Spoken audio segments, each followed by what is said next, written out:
but believing that somehow this unique form of grief from the narcissistic relationship will just resolve in a way similar to other forms of grief is often what results in more pain for survivors of these relationships. It often doesn't.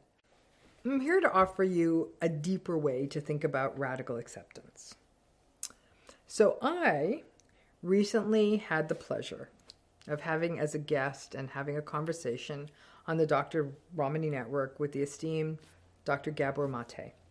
He's a renowned trauma and addiction specialist, and it was just an honor to have him on.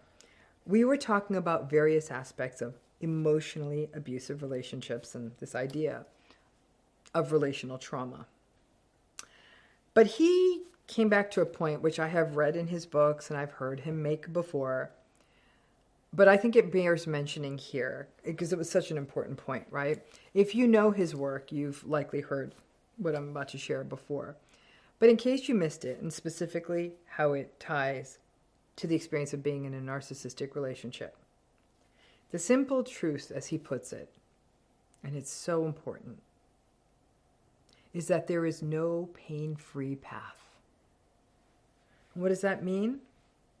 Well, radical acceptance, when you are healing from or navigating through a narcissistic relationship, is that you have to understand is that there's no better or easier or right path. Things are going to suck either way. And knowing that can help you get a bit more unstuck because you're stuck waiting like, what's the right path? What's the right path? There's no pain-free path. For example, in an intimate relationship with someone who's narcissistic, if you leave, well, perhaps they might find a new partner right away if they haven't found it already, and start publicly sharing about their new relationship, and you may feel replaced and they'll feel like they're being perfect and love bomby with this new person. Or it could be that post-separation abuse starts and you're facing smear campaigns or stalking. Or now you have new struggles related to child custody or finances.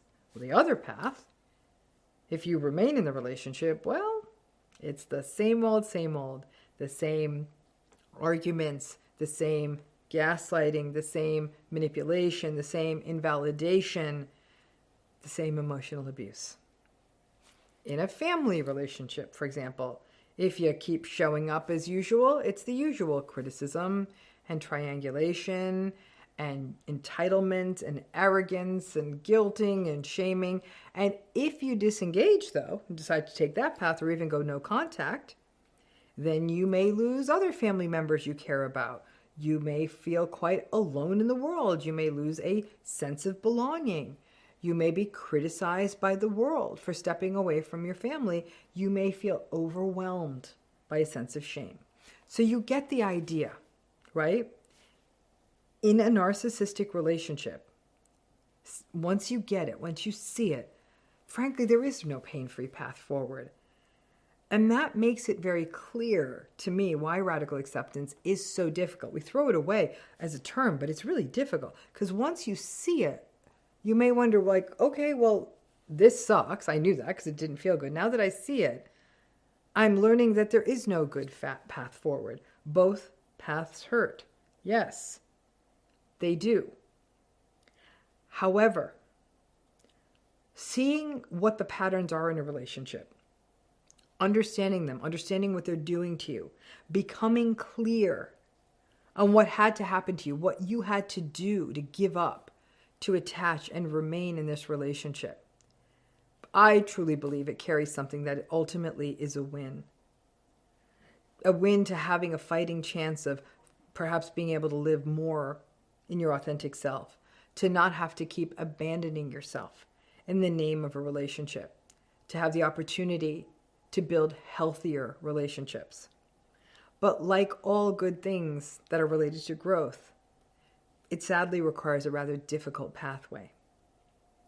Seeing, understanding, comprehending what's happening in a narcissistic relationship can feel difficult also because for many people, it leaves them feeling that they have to do something now that they see, oh, this is what it is. I got to do something about this. And you may feel a sense of shame, of general ick, of anger at yourself because now it's no longer a mystery. You can almost set a watch by the likelihood of the next tantrum or gaslighting experience or betrayal. And knowing that steals the hope, which is often what made it possible to keep on going in the relationship. That loss of hope is a big pivot point in radical acceptance. And it's, again, no easy path. It's a new set of negative feelings. But the belief that there is a way to navigate this better or avoid the wrath or the regret or the sadness or the anxiety, there just isn't. And one of the questions I most get sent to me through social media and all of this is, how do I talk to my narcissistic fill in the blank, mom, partner, dad, spouse, friend, sibling, whoever the hell it is, about whatever issue there is without them getting angry or without getting into a fight? The answer to that question, you don't. That's the radical acceptance. This conversation is going to be a mess. And in the quest to find the path of less pain, you can often get really stuck because there isn't one. So when there is no path, you get frozen. Ultimately, it's not about what path results in no pain or less pain or in greater ease, but you making a choice that is yours, not to avoid pain, but to embrace growth, to embrace ultimately a healthier choice. And that healthy choice may mean that right now, you may not exit the relationship, but now you see it clearly for what it is. However, that is then your choice. And that is difficult, more difficult than trying to avoid pain. Both choices are tough, but one is more in line with your values and needs and wants right now. In the process of abandoning ourselves to stay in these relationships, we also abandoned our ability to make choices because there were never easy ones to make, right? Because these so-called choices always ended up in uncomfortable places. Avoiding pain absolutely makes sense as what we human beings do, but avoiding pain also impedes growth. As you stand at a crossroads in your narcissistic relationship, wondering what path is easier, what will be better, what will not hurt, it may be magnifying that sort of physically felt sense of stuckness that you have always felt in this relationship. There is no pain-free path forward in a narcissistic relationship, in an emotionally abusive relationship. Perhaps knowing that gives you an opportunity to make a real choice and start exerting that real you inside that deserves to emerge after being hidden for so long. But so much effort goes into, there's got to be a cleaner, easier, less conflictual, less scary path. There's not. And again, in the words of Dr. Mate, there is no pain-free path. And when we can let that go, we actually can be much more active and engaged in our own healing instead of hiding from the pain. Once we recognize the pain is inevitable, that's the radical acceptance. We can now set about making choices informed by what we know that are right for us, people who count on us, like our children.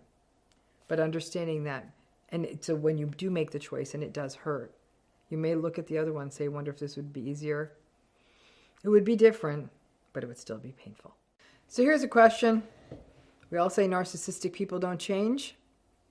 What is it that you want to see change if you're in a narcissistic relationship? Personality is kind of rigid. Now, the healthier the personality, the more flexibility, and the more we might see shifts in time, with therapy, with insight. But in general, agreeable people stay pretty agreeable over the lifespan. Conscientious people stay pretty disciplined over the lifespan. Neurotic people tend to be worried and have negative moods over the lifespan. And antagonistic people are difficult over the lifespan. Less healthy, more rigid. Less change. Flexibility is healthy both in our body and in our mind and mental health. Now, one of the tenets of radical acceptance in a narcissistic relationship is the awareness and the painful acceptance that the patterns in your narcissistic relationship, the wobbly empathy, the selfishness, the entitlement, the manipulation, the devaluation, the gaslighting, the blame shifting, the lack of accountability, the poor frustration tolerance, you know the list, are not really that amenable to change. In fact, the narcissistic person doesn't think those things are true about them, making it even less likely that they'll change. Can those things change?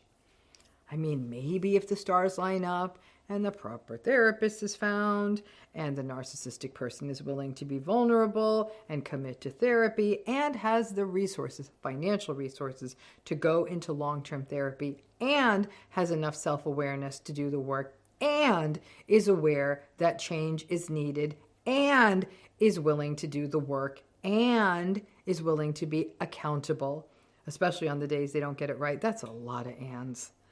In general, on average, these patterns, especially the more antagonistic personalities, they tend to remain pretty stable. And that's tough because the hope that keeps narcissistic relationships afloat is the hope that it can change, that it will change. And the sad part is that the people in the relationship, the people who are in the narcissistic relationship, blame themselves for it not changing for all the reasons that people do. From cognitive dissonance, trauma bonding, betrayal blindness. You know the drill. These things lead us to wonder, what was it we did? Let me not encode that. And just so I can stay in the relationship, all that stuff. So let's raise the bigger question. We often use the big statement, it can't change. Narcissism won't change. Narcissists can't change. Everyone who is in a narcissistic relationship actually has to ask themselves the more important question. Exactly what is it that you want to see change? This is an important question because the answer to this is not the same for everyone. Some of this comes down to what kind of relationship it is, the type of narcissism involved, the kinds of behaviors that prevail in the relationship. Most of it comes down to what matters to you. We waste so much time trying to understand the narcissistic person or trying to make it work that we lose sight of what matters to us. You can't say, I just want them to change. Really ask yourself, what is it that you want to see change? Because that's really what the issue is. Not like this big statement that can't change doesn't really help the people who are in these situations. Now, this idea of what can change, this can be so many things, right? So a few examples could be a person with sort of a chronically unfaithful partner may say, I just want them to stop cheating on me. Then they may even add an additional change and say, I want them to cherish and desire me. Well, that's two changes. It's not just stop the cheating, but it's like basically someone saying, stop cheating and notice me. A person with an intrusive parent may say, I want them to stop saying hurtful things and step out of my life and let me be my own person without intruding into all of it. A person with an undermining competitive sibling may say, I want them to just stop insulting my life and putting my life down. A person with a mean, arrogant, vindictive boss may say, I want them to pay me better. Now, that person with the unfaithful partner, that unfaithful partner may also be an entitled a-hole whenever they go out. And while they don't love that entitled behavior when they go out, they may say, you know what, whatever. That doesn't even bother me that much. Or that person with that unfaithful partner, that partner may not help around the house. And again, the person in that relationship will say, okay, you know what? I don't care if they don't help around the house. I just don't want them to cheat. And if they didn't cheat, I could make this work.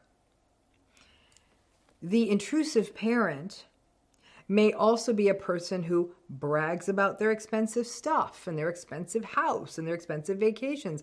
And the child may say, you know what? I don't care. I just want them to give me some space. The competitive sibling may also be a person who's really cheap and really financially manipulative. And the healthy sibling who is constantly having to deal with their insults will say, honestly, I don't give a damn if they pay for dinner or not. I am just tired of hearing the insults. That's what I want to hear. Stop. The person with the toxic boss may say, this fool is never going to be my friend. I just need to make more money and I can just ignore them. So you get the idea. Focusing on the thing that you want to see changed. I have said this 1,000 times and here it is again. Not everyone can leave these relationships, at least not immediately. Not everyone wants to leave these relationships. And if you cannot leave, it doesn't mean you are foolish or that you're a codependent or that you are a doormat. If you are staying with full awareness of what this is and making that choice from a place that makes sense for you, maybe you're staying and not, maybe at least not leaving, to avoid a problematic custody agreement. Maybe you were staying in the relationship for cultural reasons. Maybe it's the health insurance in the job. Maybe it's because you care about your other parent and the narcissistic parent is part of the deal. Maybe you're getting chemo and the health insurance comes through your spouse. When you make the choice, knowing what's going on, that's agency. It's an eyes wide open choice. So to stay with this awareness, recognizing it won't change, you also have to be aware of what changes could matter. Not because they're going to happen, but because it highlights the patterns that are most problematic for you. And perhaps a change of one thing in the relationship is within the realm of possibility. They're not going to turn around and become a nice, respectful, compassionate person, but maybe one thing can shift. Narcissistic people are always going to do stuff like gaslight to maintain their power, but in some cases, not all cases, but some, you may take the argument or make the ask about the behavior that bothers you. Like I said, I'm still not taking the bet that it's going to change, but at least it's still no longer about the impossible hope of the narcissistic person becoming this healthy, regulated, respectful, compassionate, empathic, kind person, but rather, let's see as if as I disengage and interact differently, if the edge may come off the issue that you are hoping to see the change in. If that doesn't work, it may mean that you revisit the conversation for yourself and then ask yourself the more specific question, how will it feel to stay in a relationship where this person is not going to stop cheating on me again, where this person's not going to stop insulting my life, where this person's not going to stop repeatedly violating my boundaries, or I'm not going to get paid what I'm worth. It takes this big amorphous narcissism conversation, narcissism change conversation, and makes it about the issue at hand. What would you do if that one particular, the one that bothers you the most, toxic pattern won't change? The tricky part of a narcissistic relationship is that it is never wise to tell the narcissistic person the thing that bothers you most. Because now you've basically given the roadmap to mess with you more. And that's never a good thing. That thing you want to see change, that's for you to file away. And then to get into doing the only things that really work in a narcissistic relationship if you can't leave it. Disengage a bit. Don't take the bait. Don't explain yourself. Don't try to convince them of anything. Don't share vulnerabilities. Don't share your aspirations. Don't defend yourself. And make sure you have other places that you can show up as yourself. Listen, sometimes the disengagement can result in some change in the things that matter. Like I said, it likely won't. And then you can see what you can live with clearer eyes. The challenge is that this larger, big issue in narcissism of it's not going to change can make things feel even almost more overwhelming in the relationship. Sometimes just being clear with yourself on what the changes would need to be takes it out of the cloudy, hazy headspace and instead takes it to a more clear awareness of how and why this relationship feels so unhealthy.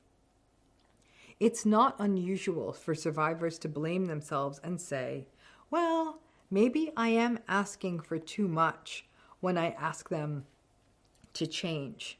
When you focus on what the changes you need are, and either they don't happen, well, some cases they do, then you have a more clear-eyed place from where to make your decision and recognize that you aren't waiting on a unicorn. You just want someone, maybe it's just someone simple as someone willing to take the trash cans to the curb. Listen, someone else may find the things that you need to have changed, they may not be enough for someone else. Okay? It's not about someone else. It's about what you need. Or the narcissistic person in your life may change in areas that aren't meaningful to you. So that may not be enough. Clarity is essential to healing in these relationships, because then you are making decisions not from a place of fear, confusion, or unfounded hope, but from a place of realistic awareness and clarity. When they tell you that they will never do that again, whatever that is, you may believe them. When they make a promise, you may believe them. When they tell you that they were going to go to therapy or they were going to do the work, you may believe them. When they tell you that after next week, after next month, after next year, things are going to be different. You may believe them when they tell you that they are going to change. In fact, I am sure that you did believe them at least once, and probably a lot more than that. You believed them. Why did you believe them? Lots of reasons. Because you wanted to believe them. Because you hoped they could change. Because you wanted the thing that they promised. Because you loved them. Because you had empathy for their situation or what they were going through or what they have gone through in their lives. Because you thought you were being cold or cynical or defeatist if you didn't believe them. Because other people told you to believe them, and the other people believed them too. Because you believe in second chances. Because you believed in forgiveness. Because you were trauma bonded and didn't even know that was a thing. And then the problem is that after you believe someone in one of these relationships, well, you know how that goes. They betray you again. The promise is broken. They do that, whatever that is, again. The change doesn't happen. They blame you for whatever you believed in. They blame you for why they couldn't do and make the change that you expected of them. And with this in particular, it has a rough effect on people. After you believe them, and all of this happens, you would think that the prevailing emotion would be anger. But sadly, more often, you felt foolish, stupid, ashamed, embarrassed, naive, codependent. So let's break that down, because this is what happens in every narcissistic relationship repeatedly. And over time, you know this because it probably happened to you. What we don't hear is that the survivor says, well, this isn't okay. They violated my trust. They lied. They deceived me. Instead, what most survivors say is, I was so stupid for believing them. This is a real barrier to healing, because believing someone you love, believing someone you are in a relationship with, believing a family member, believing a friend, believing a colleague, this is pretty base model stuff. It isn't even just about love. It's about the foundational aspects of trust in a relationship. It is interesting that not only are survivors quick to blame themselves in relationships, other people are bound to say this to you also. Oh, come on, I can't believe you believed him again after last time. You really believed him? I mean, keep in mind, of course, that these are the same people that may have viewed you as cynical if you didn't believe the narcissistic people in the first place. Again, we're back to you can't win. Healing is being able to more quickly shift from I was wrong for believing them to they were wrong for betraying my trust.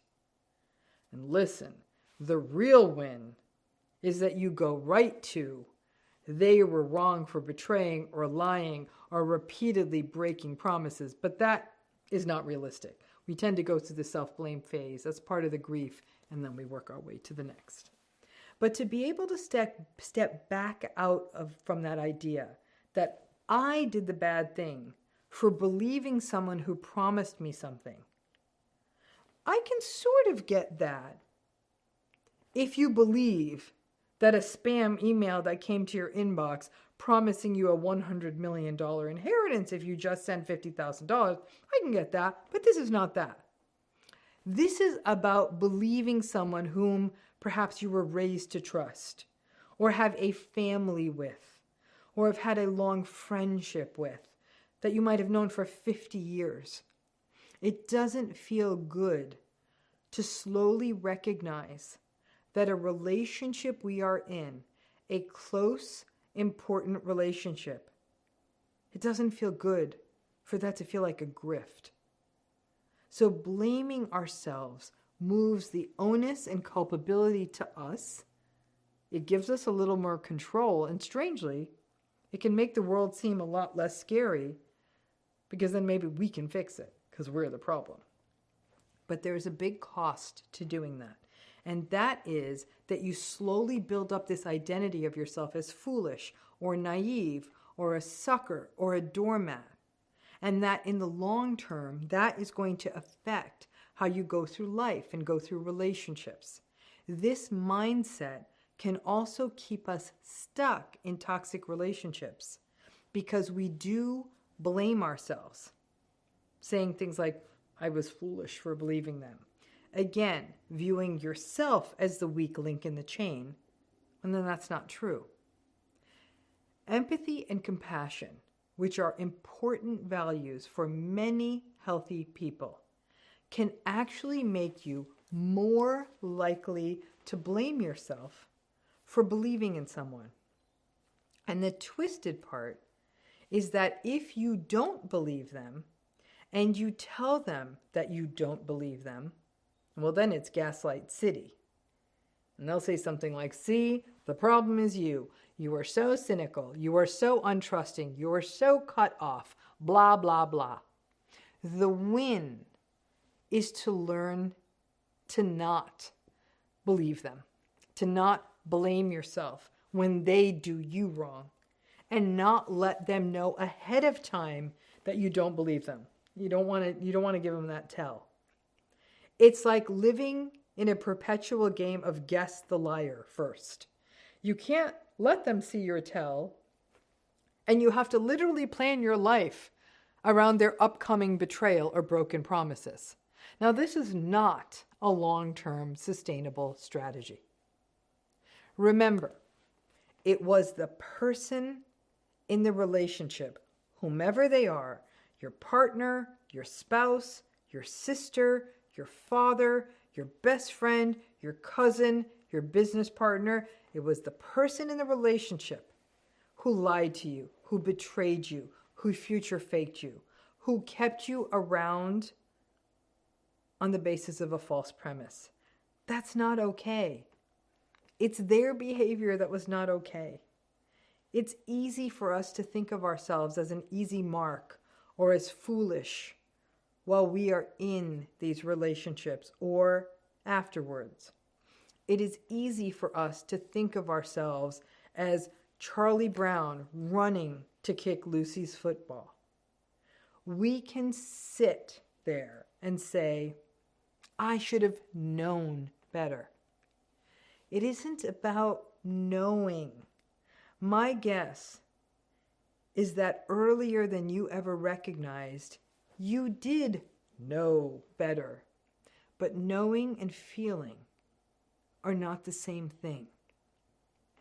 And other complicated forces, like trauma bonding and hope and even love, intervene and undercut rationality. Narcissistic relationships work, not because we are dumb, but because we care.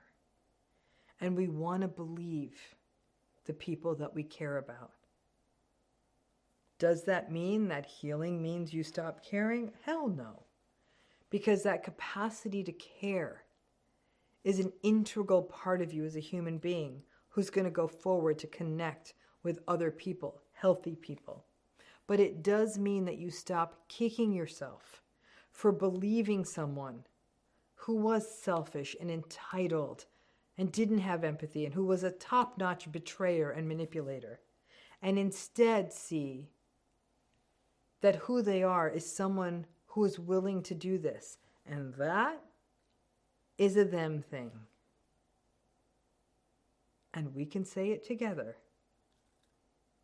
It's not you, even though it feels like it is sometimes.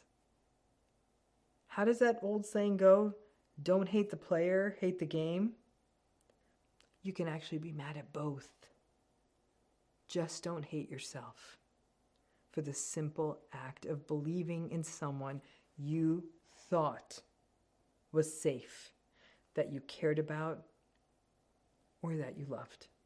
Let's talk about the narcissistic relationship. Let's talk about grief, but let's talk, though, about how this grief remains perpetually unresolved.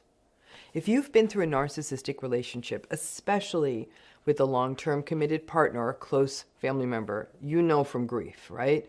This isn't that gut punch sadness that happens when someone you care about deeply dies, or that lingers, and that grief then after someone dies that might slowly resolve into a world that obviously looks different but feels bearable. This grief of the narcissistic relationship often doesn't end while either of you are still alive. Now, we often see grief as a process, as something that we go through, and that's not easy, but that does slowly can end us up in places of acceptance and meaning and purpose. But this narcissistic grief, not so much. I myself recently experienced this in a family setting, and more days than not, I have a very busy life. I write a lot, I write lectures, I'm teaching people about narcissistic relationships, I work with individuals and groups going through narcissistic relationship. I have other stuff in my life that keeps me very busy, so it's good. I also know me staying this busy is also a trauma response. If I work enough, if I work so much, I really don't feel as much. And then I get arrogant, and I get arrogant enough to think like, oh, this grief isn't going to come back and bite me. But some days come up, and just when you or I think you have it all figured out, you might be interacting with one of the narcissistic people who has had or continues to have a profound effect on your life. And you see that nothing has changed. that their behavior is still hurtful. Or you might get a glimpse of and listen to the stories and the lives of people who didn't have the same path as you and how differently that they're able to go through the world. And that grief is like an icy dagger that comes out of nowhere and it pierces you again. And you're shocked. Because for so many of us, especially when we do have these busy lives, we often think we have it figured out until it comes back and it gets us. The grief of narcissistic relationships is complex because no matter how much you radically accept, no matter how much you do that, that doesn't take away the hurt and the harm. Radical acceptance definitely lifts actually a lot of the self-blame, and it definitely sets you up better for the future and future relationships, or even the future of this relationship, because you aren't as surprised by their manipulations and their betrayals and their hurtful comments and their contempt. But those things hurt, even when we are no longer surprised by them. We're still hurt, but we're not as shocked, probably not as confused. But at those times of hurt, the grief can come up anew. And maybe it is the grief of how this relationship shaped us, the grief of how long we held on to that relationship hoping it would change, the grief of recalling what we did lose or how much of ourselves we lost or the time we lost or the people we lost. You may go no contact, and then for some reason you're back in it again. You may have sporadic contact with the narcissistic person or system, and then when there is contact again, that icy grief dagger comes right back at you. Listen, you might even have forced regular contact. For example, co-parenting is a great example. And each time the problem behaviors are revealed and re-revealed to you, you may no longer be surprised, but you still feel not just anger and frustration, but also that sense of loss and grief. The grief doesn't really resolve. It's sort of the loss that keeps on giving. And it's not a one-off. There are other traumas, for example, that in life that can feel like more of a one-off. For example, a terrible thing that happens one time, and that can certainly stay with a person for many years, even a lifetime. But the challenge of narcissistic relationships is that they just keep being unhealthy each time we interact with them. Trauma generates grief. However, the relentless relational trauma that happens in narcissistic relationships often means alongside that, you are sort of caught in this perpetual grief loop. So what does that mean? Does it mean that if you've gone through or going through a narcissistic relationship that you're doomed to be sad? Not necessarily. But you have to be prepared because this grief, it may unexpectedly kick your knees out from under you. Much as healing is about the realistic expectations and radical acceptance of what all of this narcissistic stuff is. And we do this so we're not surprised and shocked and self-blaming down the road. Some of your realistic expectations and radical acceptance also have to be about the grief, recognizing that it is inevitable that you will be sad when you encounter and re-encounter this relationship or these relationships. You may only go home for the holidays once per year, but that grief will probably hit you anew each year. You may think you've got it all figured out, you've got it all under wraps, but then you may be in the presence of someone who is not navigating a narcissistic family situation or divorce, and you may be hit with the grief of what your life could have been or what you didn't have, and it will hit you anew each time. And you may even find yourself becoming more socially avoidant, holding back, disconnecting from others, seeing the reminder of what normal could look like, feeling to be a bit overwhelming.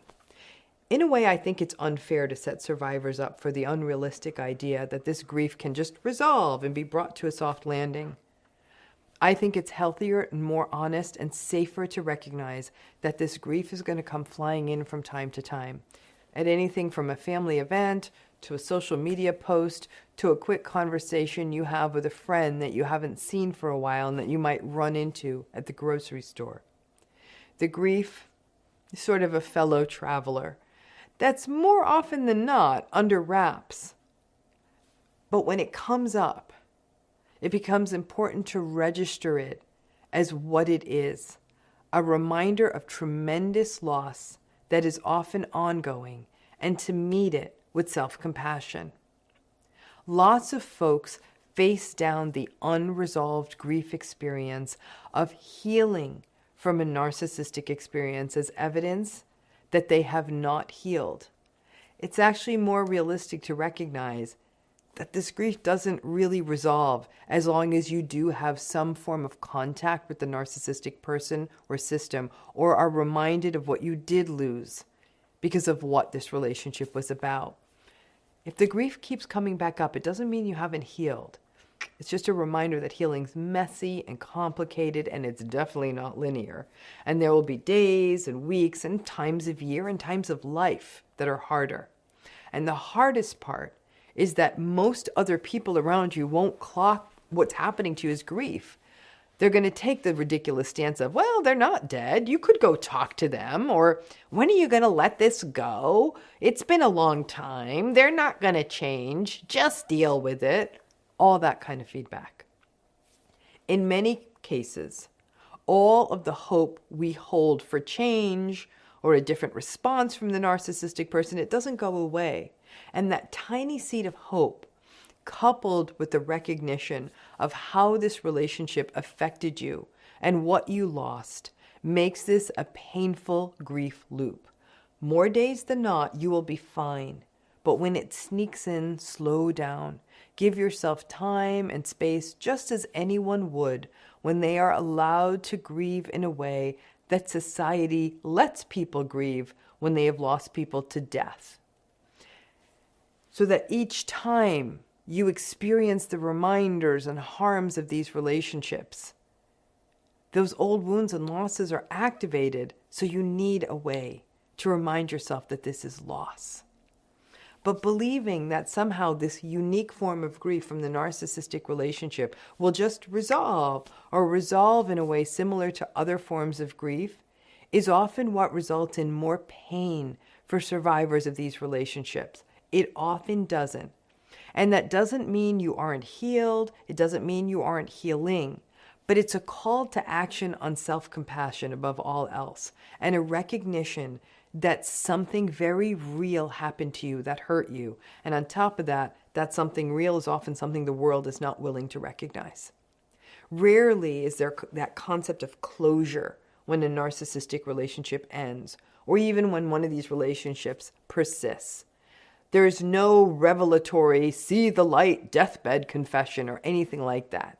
And all of that means that the spiral of grief is a tough load that almost all of us as survivors bear, if we are being honest with ourselves. A lot of survivors take this concept of grief, and especially when it's long-term grief, when it's very clear, you're clear on everything, you're clear on the players, you know exactly what you're walking into. And yet it hits you every time, because we often don't have the language for that. And we can often get mired in this idea of, I'm the problem. I need to let this go. I'm the issue. Oh my gosh, I need to be tougher, because that's often the stance that's taken. Because the narcissistic relationship will not change. The narcissistic person rarely will change for it to make a difference. Yes, each time you go back in there, you're going to be going another round of grief. So to the degree we know that's coming, we can prepare ourselves. Are we ever going to be able to come up with a vocabulary that we can use to communicate it to other people so they can be more supportive?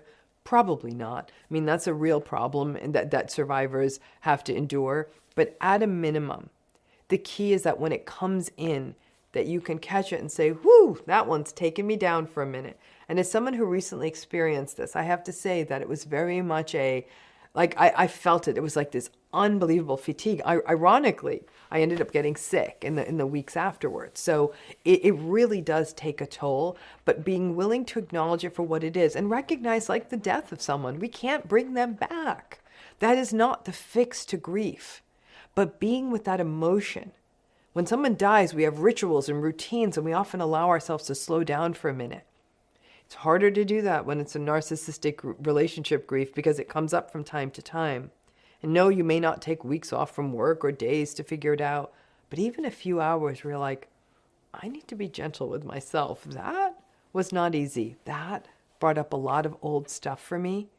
Just that reminder that we've got someone in our corner, and that's us, looking after us, can be a huge step to feeling like we've got a tool, some tools, to manage this relentless, unresolved grief that almost every narcissistic relationship brings up. Remember, there is no closure in a narcissistic relationship. Thanks again.